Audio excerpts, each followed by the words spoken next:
প্রধানমন্ত্রী হিসেবে তারেক রহমান সরকারের প্রথম বাজেট জাতীয় সংসদে উপস্থাপন। 9,38,000 কোটি টাকার এই বাজেট পেশ করছেন অর্থমন্ত্রী, যা গত 2025-26 অর্থ বছরের তুলনায় 1,48,000 কোটি টাকা বেশি।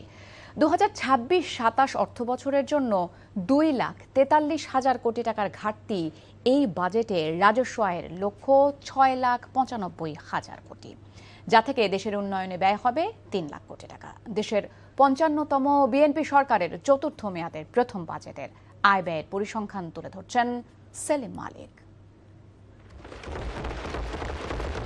প্রধানমন্ত্রী হিসেবে তারেক রহমানের প্রথম বাজেট আর প্রথম বাজেট উপস্থাপন করতে সংসদ অধিবেশন কক্ষে প্রবেশ করেন অর্থমন্ত্রী আমির খসরু মাহমুদ চৌধুরী।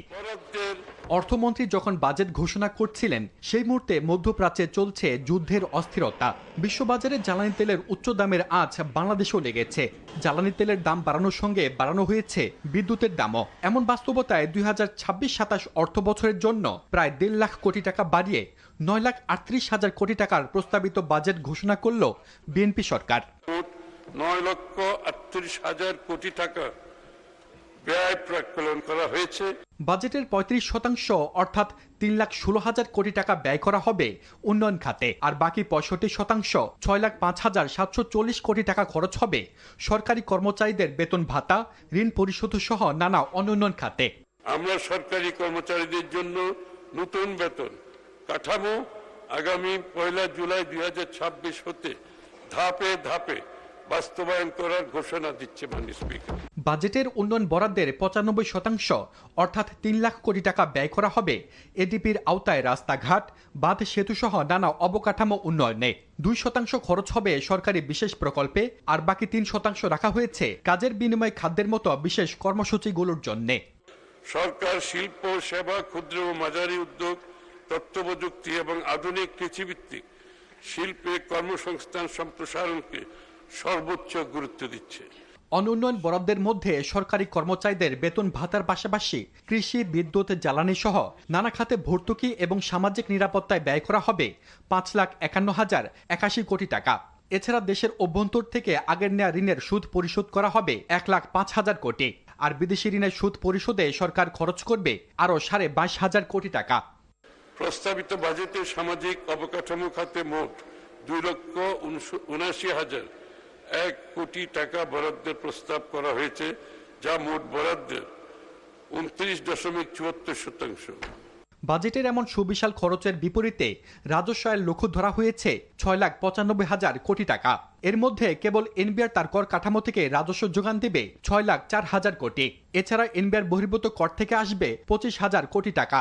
বাকিটা বিদেশি উৎস থেকে অনুদানের প্রত্যাশা করছেন অর্থমন্ত্রী। খেলাপি ঋণ বেড়ে 35.73% দাঁড়িয়েছে, যার পরিমাণ প্রায় 6,44,000 কোটি টাকা।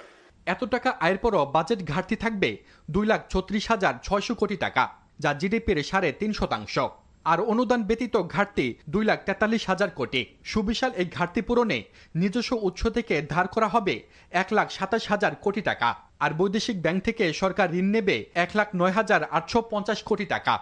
রাজস্ব আয় ও ব্যয়ের সার্বিক অবস্থা বিবেচনায় সংশোধিত বাজেটে ঘাটতি প্রস্তাব করছি 2 লক্ষ কোটি টাকা, যা জিডিপির 3.3%।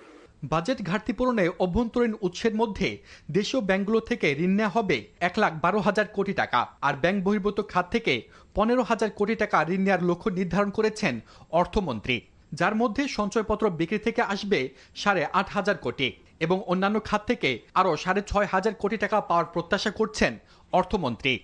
সরকারের মধ্যমেয়াদী কৌশলের অন্যতম প্রধান অগ্রাধিকার হচ্ছে ব্যাংক ও আর্থিক খাতে শৃঙ্খলা আনয়নের মাধ্যমে এই খাতের প্রতি আস্থা পুনঃপ্রতিষ্ঠা। রপ্তানি ও রেমিটেন্সে ভর করে সংকট কাটিয়ে উঠতে শুরু করেছে অর্থনীতি। এমন বাস্তবতায় অর্থনৈতিক প্রবৃদ্ধি 1% বাড়িয়ে লক্ষ্য নির্ধারণ করা হয়েছে 6.5%। এদিকে বাজারে নিত্যপণ্যের অতিমূল্যে নাবিশ্বাস নিম্নবিত্তের। এমন বাস্তবতায় প্রস্তাবিত বাজেটে মূল্যস্ফীতির লাগাম টানতে পারছে না সরকার। চলতি অর্থ বছরের তুলনায় আরও 1% বাড়িয়ে মূল্যস্ফীতির লক্ষ্য নির্ধারণ করা হয়েছে 7.5%। অর্থাৎ আগামী 1 বছর বাজারের দামের চাপের ভার বহন করতে হবে সাধারণ মানুষকে। মূল্যস্ফীতি নিয়ন্ত্রণের লক্ষ্যে মুদ্রাস্ফীতি ও রাজস্ব নীতির কার্যকর সমন্বয়ের মাধ্যমে বাজারে অর্থ সরবরাহ নিয়ন্ত্রিত রাখা হবে। রেকর্ড পরিমাণ বরাদ্দ বাড়িয়ে নজিরবিহীন চমক দেখানো এবারে বাজেট কি সাধারণ মানুষকে স্বস্তি দেবে? ঋণ করে ঘাটতি মেটানো আর রাজস্বের সীমান চাপ তো সে কথা বলে না। এবারের বাজেটের বিশাল অঙ্ক শুধু সংখ্যার বিলাসিতা নয়, বরং কঠিন বাস্তবতার এক অগ্নি পরীক্ষা।